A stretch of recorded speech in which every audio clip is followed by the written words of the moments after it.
주 안에서 사랑하는 연세대학의 교회 여러분, 2021년 우리는 역사적 한 해를 함께 지내고 있습니다. 2020년, 2021년은 인류 역사에서 코로나19로 인한 세계적 재난, 즉 팬데믹의 시기로 기록될 것입니다. 저와 여러분은 이 역사적 위기의 시대를 함께 경험하고 함께 견뎌내고 있는 동료들입니다. 그런데 여러분, 이렇게 어려운 시기를 함께 보내면서 지금까지 여러분이 가장 인상 깊게 느끼고 또한 생각하게 된 것은 무엇인지요? 제게 누가 그런 질문을 물으신다면 저는 저와 우리의 민낯이 드러남이라고 말할 것입니다. 우리가 지인들과 산행을 하거나 여행을 다녀온 후에 우리는 서로에 대해 느끼는 것이 예전과는 조금 달라지게 됩니다. 좋은 점도 있고 또 평소에는 접하지 못했던 서로의 민낯을 대하고 당혹스러움을 느끼기도 합니다. 전 세계적 재난을 당하면서 우리는 고통 속에서도 놀라운 사랑과 이웃의 헌신을 경험하기도 하였습니다. 그러나 그렇게 긍정적으로 보기 어려운 서로의 민낯도 많이 접하게 되었습니다. 개인적으로도 그러하고 사회적으로도 그러하고 국제적으로도 국가적으로도 세계적 차원에서도 그러하였습니다. 한때 우리는 마스크 한 장을 누가 먼저 구할 수 있는가, 누가 더 구할 수 있는가에 온 신경을 집중하였습니다. 세계적 지도자라는 이들도 갑작스러운 재난 앞에서 일반인들도 하기 어려운 비상식적인 언행을 일삼기도 하였습니다. 자국민 보호를 위해서 자국 이기주의를 노골적으로 행하고 있습니다. 한마디로 각자 도생의 시대가 도래한 것 같았습니다. 세계가 하나의 지구촌이고 세계는 하나다, 우리는 하나다 라는 세계화의 구호가 참 낭만적이었구나 라는 것을 이 재난 앞에서 우리는 철저히 느낄 수밖에 없었습니다. 자국민 우선과 강대국 우선이라는 민낯의 드러남으로 무색하게 되었던 것입니다. 이러한 때에, 이러한 오늘의 상황에서 우리가 함께 오늘 노래한 시편 133편을 노래하기는 쉽지 않습니다. 그 얼마나 아름답고 즐거운가, 형제 자매가 어울려서 함께 사는 모습, 형제와 자매가 어울려서 함께 사는 모습이 얼마나 아름다운가, 얼마나 즐거운가, 이것이 그렇게 쉬운 고백이 아닙니다. 세계화의 모순으로 나날이 심화되는 지역, 국가, 계층의 양극화, 더 이상 개천에서 용납이 어려운 사회, 즉 사회 계층 변동이 어려워지는 이른바 세습 중산층 사회로 상징되는 현대 사회의 모순적 상황이 강화되고 있는 이때, 디지털 전환과 함께 심화되는 확증 편향으로 인하여 갈등이 나날이 심화되는 오늘의 현실에서 시편 133편을 노래하기는 쉽지 않습니다. 과연 양극화와 갈등의 심화로 공정한 삶과는 더 멀어진 각자 도생이 현실이 된 사회 안에서 우리가 어떻게 함께 이웃과의 평화를, 세계적인 평화를 함께 노래할 수 있겠습니까?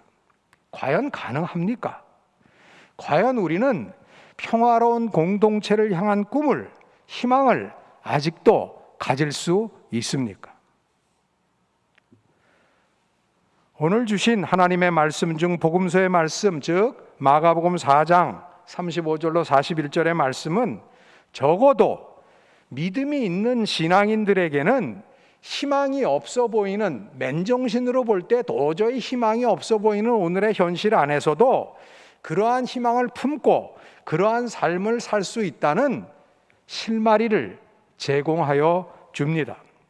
밀려오는 파도 속에서 무서움에 떨던 제자들은 고물에서 주무시던 예수님을 깨우며 말했습니다. 선생님, 우리가 죽게 되었는데 아무렇지도 않으십니까? 예수께서 일어나 바람을 꾸짖으시고 바다더러 고요하고 잠잠하여라 하고 말씀하시니 바람이 그치고 아주 고요해졌다. 이어서 예수께서 말씀하십니다. 왜들 무서워하느냐? 아직도 믿음이 없느냐?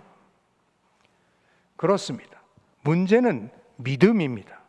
노도와 같은 파도, 코로나19와 같은 자연적 재난 상황에서도 절망의 나락으로 떨어지지 않게 하는 힘은 믿음으로부터 옵니다. 지금 나의 눈에 보이는 현실, 내가 느끼고 생각하는 현실이 실체의 전부가 아니고 세상의 다가 아니고 이것이 마지막이 아니라는 희망을 주는 것, 깨달음을 주는 것, 용기를 주는 것, 그것은 믿음이기 때문입니다. 믿음은 우리에게 현재 무력감과 열패감과 고통과 절망을 넘어서는 희망과 소망을 주기 때문입니다. 눈앞에 보이는 것은 제자들이 타고 있는 작은 배들을 파손시킬 만큼 거센 파도이지만 이러한 일이 벌어지는 이 세상의 주인은 결국 하나님이라는 사실을 믿는 믿음은 우리는 다른 세계를 바라보게 한다는 것입니다. 재난으로 인한 혼란스러움과 불안감, 그로 인한 두려움이 커지는 것은 세상의 주인 되시는 주님에 대한 믿음, 그분의 창조주 되심과 주관자 되심에 대한 믿음과 반비례하는 것입니다.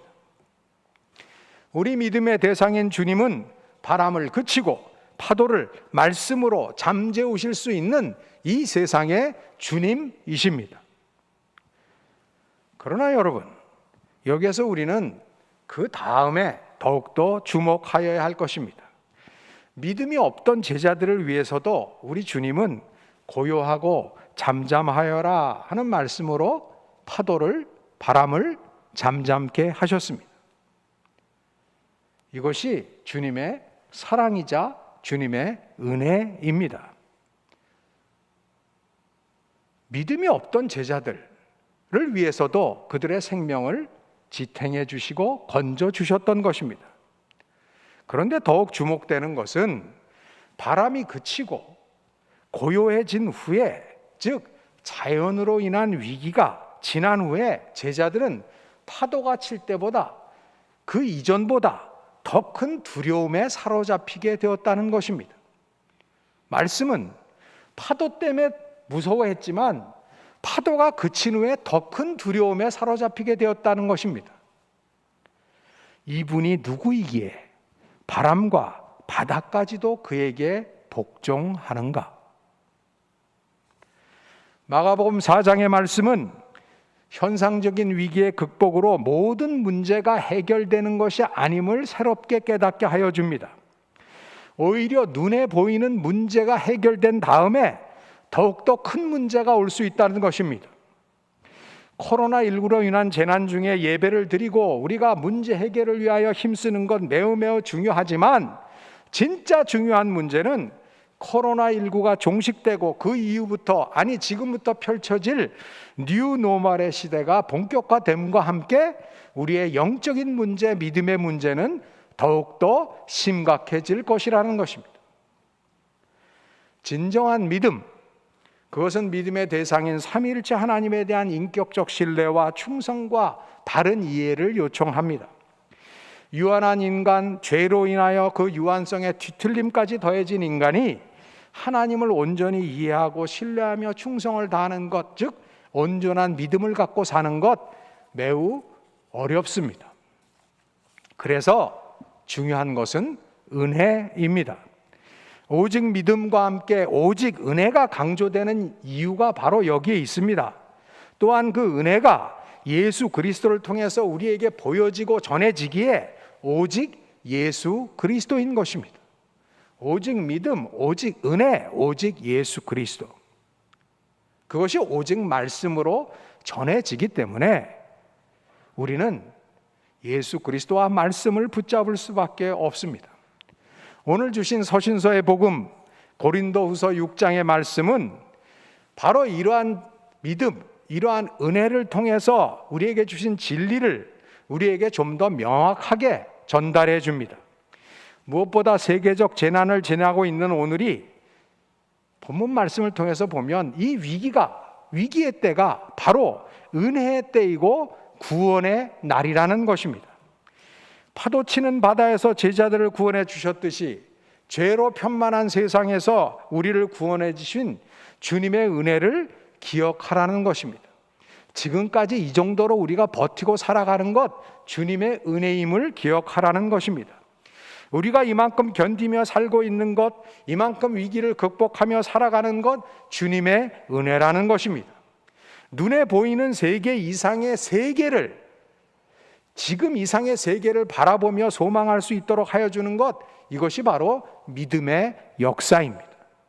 믿음이 있어야 소망을 갖게 되는 것 아니겠습니까? 그래서 사도 바울은 이렇게 증언합니다. 하나님의 은혜를 헛되이 받지 않도록 하십시오. 이미 하나님의 은혜를 받은 우리들이니 그 은혜를 헛되이 받지 않도록 조심하십시오. 독일어로 은혜를 가베라 한답니다. 가베. 그 가베 위에 덧붙여지는 아우프가베가 바로 책임입니다. 은혜를 받은 사람들은 하나님의 나라와 하나님을 위해서 할 책임이 있다는 것입니다.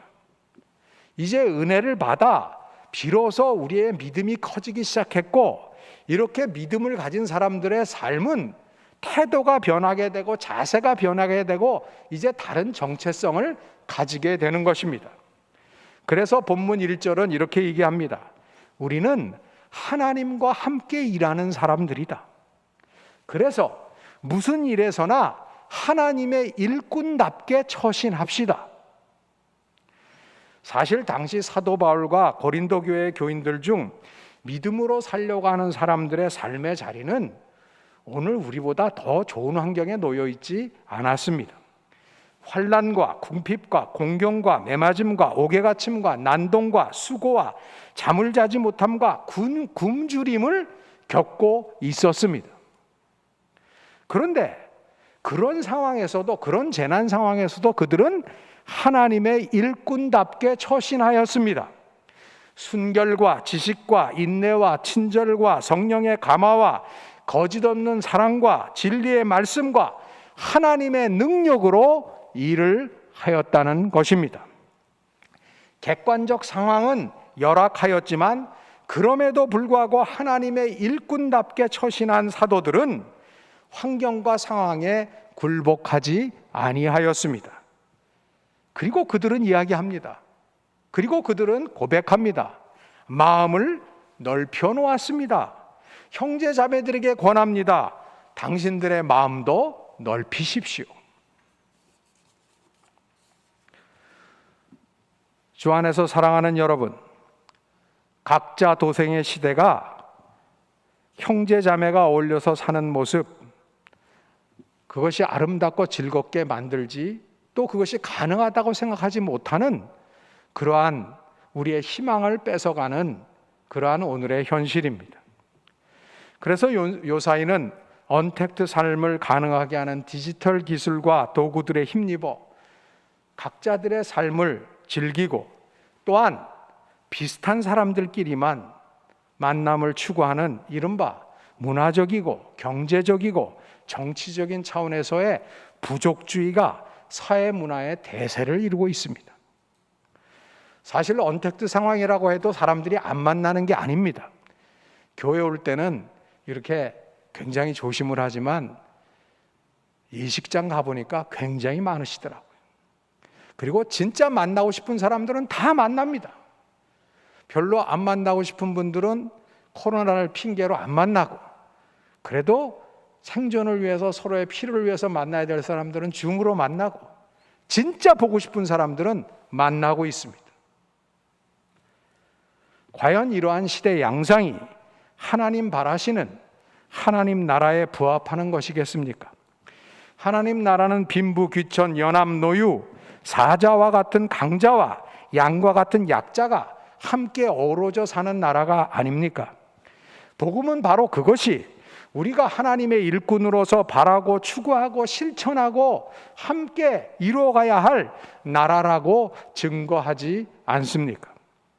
그리스도 십자가의 은혜로 그러한 비전이 우리는 망상이 아니고 환상이 아니고 진리이고 복음인 것을 깨닫고 그러한 나라를 하늘에서와 같이 이 땅에서도 이루기 위하여 부름받은 이들이 성도이고 신앙인이고 교회가 아니겠습니까?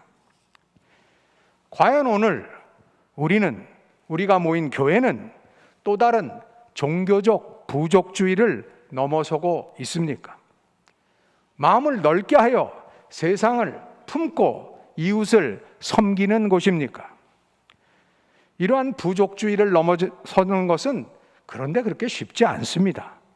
믿음의 조상들도 이것을 그렇게 잘하지 못했습니다. 창세기에 보면 아브라함과 롯도, 에서와 야곱도 함께 한 장소에서 자매와 형제가 어울리며 동거하지 못했습니다. 그런데 이것은 물질의 부족 때문이 아니었습니다. 창세기는 증거합니다. 그들이 아브라함과 롯이 에서와 야곱이 한 자리에 살지 못한 것은 그들의 자산이 너무 많았기 때문입니다. 그 얼마나 아름답고 즐거운가? 형제 자매가 어울려서 함께 사는 모습. 우리가 아직도 이 꿈을 꿀 수 있습니까? 어떻게 하여야 이 꿈이 우리의 삶이 될 수 있겠습니까? 이것은 결코 물질의 충족으로, 물질의 풍요로 해결될 수 없습니다. 우리 주께서 십자가의 보혈로 허락하신 화평, 평화의 공동체를 이루기 위해서는 아론의 수염을 타고 흘러서 그 옷깃까지 흘러내리는 보배로운 기름, 그것이 상징하는 성령의 은혜, 성령의 역사가 있어야 합니다. 시온산을 생명의 근원으로 풍성케 하는 물과 같은 그러한 물을 만들어낼 수 있는 헐몬의 이슬이 있어야 합니다. 즉 오직 주님만이 주실 수 있는 하나님 나라를 위한 성령의 역사와 하나님이 공급해 주시는 자원, 이것들을 간구하고 공급받는 우리가 되어야 평화로운 공동체를 향한 우리의 꿈을 이루어갈 수 있을 것입니다. 또한 지금 내가 누리고 소유하는 자원들도, 내가 지금 갖고 있는 것들도 사실은 모두 하나님의 것이고 모든 것이 주께로부터 선물로 허락된 것임을 기억할 때 우리는 우리의 이웃을 향한 우리의 마음을 넓힐 수가 있을 것입니다. 뉴노멀을 이야기하며 각자 도생을 시도하는 시대, 강자 필승 생존을 말하며 생존을 위하여 끼리끼리의 다양한 부족을 형성해가는 오늘, 참 위기의 시대이지만 이때가 바로 은혜의 때임을 기억하십시다. 이때가 바로 구원의 때임을 기억하십시다. 바로 이때, 오늘을 은혜의 때이자 구원의 때로 만드시기 위하여 하나님은 우리를 일꾼으로 부르셨습니다. 은혜의 나눔과 실천을 통한 구원의 역사에 우리가 하나님의 일꾼으로 부르심을 받았음을 기억하십시다. 오늘 교회는 바로 이러한 사람들이 모인 곳입니다. 그래서 교회는 이 위기의 시대에 하나님의 은혜와 구원을 맛보고 실현하는 곳, 그래서 하나님 나라를 위한 도구가 되어야 합니다. 세상 안에서 살고 있지만 그러나 세상에는 속하지 않은 하나님 나라 시민, 하나님 일꾼다운 정체성, 그래서 세상을 사랑하나 세상의 풍조는 문화는 거스리며 살 수 있는 우리, 신앙인다운 신앙인 되어서 마음을 넓혀서 교회다운 교회를 세움으로 이 땅에 희망을 세워가는 우리 모두가 되기를 충심으로 소원합니다.